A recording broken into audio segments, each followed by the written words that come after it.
Chapter left the 9 situations. Sun Tzu said, in warfare, there are 9 situations: scattered ground, light ground, contentious ground, crossing ground, intersecting ground, heavy ground, dangerous ground, encircled ground, and dead ground. 1. Scattered ground is where rulers fight on their own land. 2. Light ground is where one enters the enemy's land but doesn't advance deeply. 3. Contentious ground is where both sides can benefit from occupying it. 4. Crossing ground is where both sides have access to it. 5. Intersecting ground is when there are 3 territories involved and the first to arrive can rally the people. 6. Heavy ground is when one enters deep into the enemy's territory with many cities behind. 7.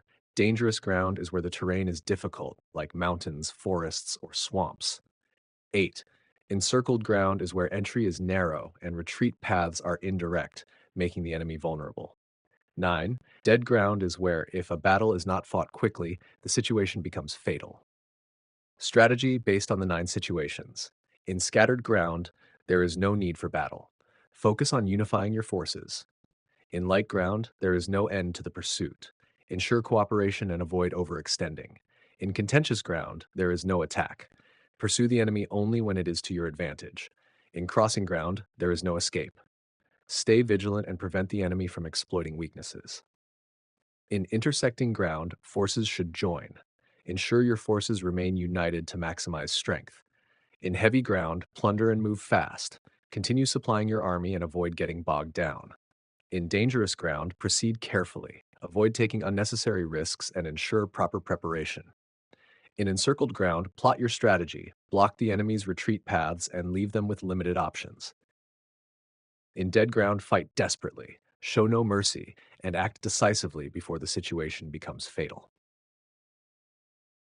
Further insights on warfare strategy. The best generals in ancient times could disrupt the enemy's ability to rely on its front and rear, making it difficult for their forces to support each other. By taking advantage of favorable moments, they attacked when advantageous and refrained when it was not. If the enemy's forces are well prepared and advancing, you should first deprive them of what they hold dear, making them vulnerable. The essence of military strategy is speed, taking advantage of the enemy's unpreparedness and striking where they least expect it. In the way of the guest, when deep in the enemy's land, focus on your purpose. The host cannot win in their own territory. If you raid fertile lands, your army will have enough food. Be cautious, avoid unnecessary labor, conserve strength, and apply unpredictable strategies. When cornered, fight bravely, but when there is no direction to go, remain firm. When deep in enemy territory, stay flexible and strike only when necessary. A general should always act calmly and with control, making decisions that confuse and mislead the enemy. Their plans should be clear to them, but difficult for others to anticipate. They should make sudden moves, burn bridges behind them, and lead their troops like driving a flock of sheep, guiding them to unexpected places and keeping the enemy guessing. When uniting 3 armies, they should be thrown into peril, for this is the true nature of a general's work.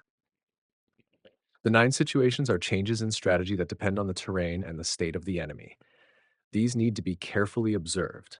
If the situation is deep, focus your strength. If it's shallow, remain dispersed. Crossing into the enemy's land is a dead zone, and entering lightly is light ground. If the enemy is in a solid defensive position, it's encircled ground, and if there is no retreat, it's dead ground. Therefore, in scattered ground, focus on unifying your forces. In light ground, ensure cooperation. In contentious ground, pursue the enemy. In crossing ground, stay vigilant. In intersecting ground, make sure your forces stay united. In heavy ground, continue to supply your army. In dangerous ground, proceed cautiously. In encircled ground, block their retreat paths. In dead ground, show no mercy. To understand the strategy of great powers, it is essential to know the terrain, avoid over-relying on one's own strength, and avoid battles unless there is a clear advantage. A general must keep their army's movements secret and unpredictable. The key to victory is timing and unpredictability. When the enemy is vulnerable, strike swiftly and decisively. Great generals must act like a snake, where striking one part brings the other part into position, regardless of what the enemy tries to do. When in enemy territory, leaders should confuse the enemy's direction. They should make their plans seem random, while in reality, everything is meticulously orchestrated.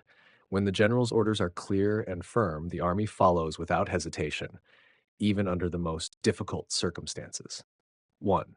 Key insights and summary. Sun Tzu's 9 situations provide a framework for understanding the fluid nature of warfare. A wise general will not only understand the terrain, but also adjust their tactics to fit the situation, using speed, psychological insight, and adaptability. The overarching strategy is to fight strategically and sparingly, with an emphasis on exploiting the enemy's weaknesses and avoiding unnecessary conflict. By mastering these principles, a general can achieve decisive victory.